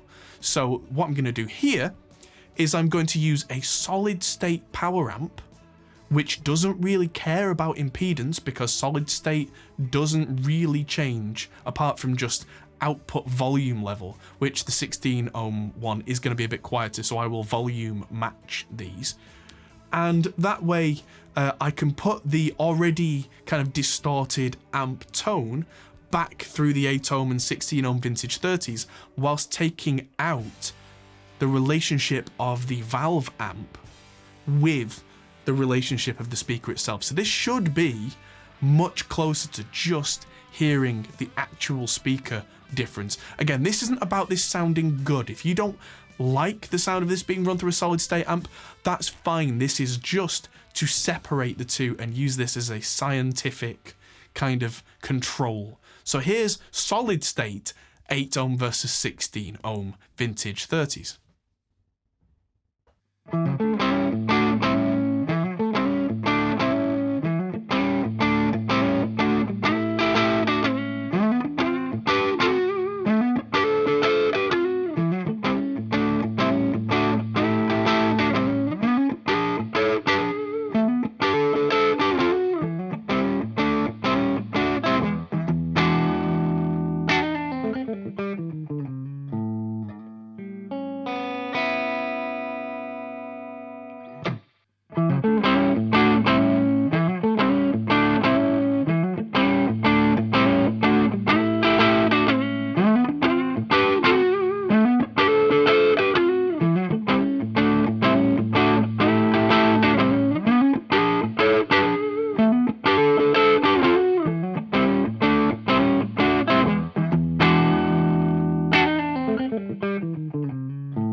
And just for curiosity's sake at the end here, I'm going to take the 8 ohm solid state power amp version with the vintage 30 and just back to back that with the valve output from each amp, because it was still the same amp with the same settings that was captured with the load box. So this is just out of curiosity to see if there's a difference, how much difference there is, and so how much that difference matters, I guess. Let's see.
And ladies and gentlemen, this concludes our broadcast day. I hope you found this really useful. Honestly, this has all been not only to satisfy my own curiosity, but to try and educate people around the world. Even if you only want a little bit of this video, I hope this has been massively useful for you. There are more videos in the pipeline. I've got like 7 different SM57s, for example, some off-brand ones, some vintage ones, modified ones. That's a video that's going to come out hopefully in the near future, but considering the amount of work and man hours it took to make this, might be a few weeks. There's also loads of videos already on the channel. There's the old Celestion comparison videos. If you're into music production, there is loads of stuff on the channel about how to work with my favorite production software, Reaper, which is what I used to make this video. A lot of this would have taken years more if I didn't have Reaper to give me all the exports of the different combinations of speakers and spit everything out as nice, neat, ordered files, all that kind of stuff. If you're getting into music production and you've not used Reaper, check out my Reaper 101 video, or even better, go to the Ultimate Reaper course, which is hoppole.co/Reaper. That is, yeah, it's helped so many people already, and I'm looking forward to it helping more people. Thank you to Celestion for sending me some of these speakers. Thank you to Zilla for helping me out with the 3 exact same cabs. Thanks to Cranbourne Audio for their preamp lending to me. Just thank you to everybody that's been involved in making this happen. It's been a huge undertaking, and hopefully this video stands the test of time for years to come. I've been Adam Steele, this is Hop Pole Studios, and thank you for watching. Good night, everyone. However, if you're looking for a specific round noise, but and this thing is brilliant, and Cranbourne sent that. I'm going to do a review video at that. Rewind. Before we get into the meat of the video, it's time for a little ad break, and this is an advert from me. This is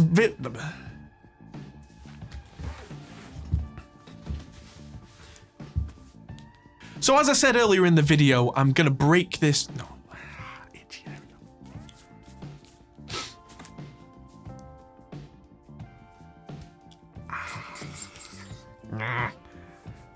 Itchy nose.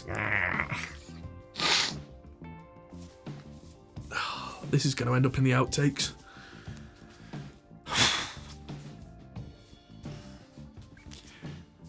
You know, I've had a few comments saying, oh, that's totally on a green screen. It's like, nope, definitely not.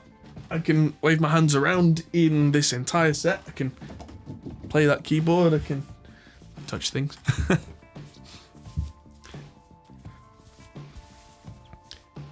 Right, it's time for part 2.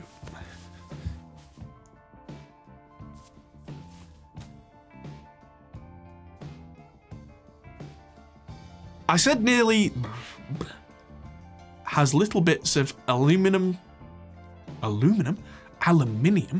excuse me.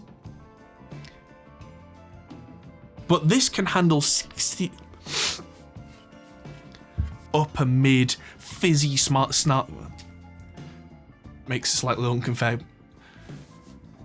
And it kind of, it's not what we think of us as a... Do this next section, then go and get some food before I die. I've already been doing this for 2 hours. Oh boy.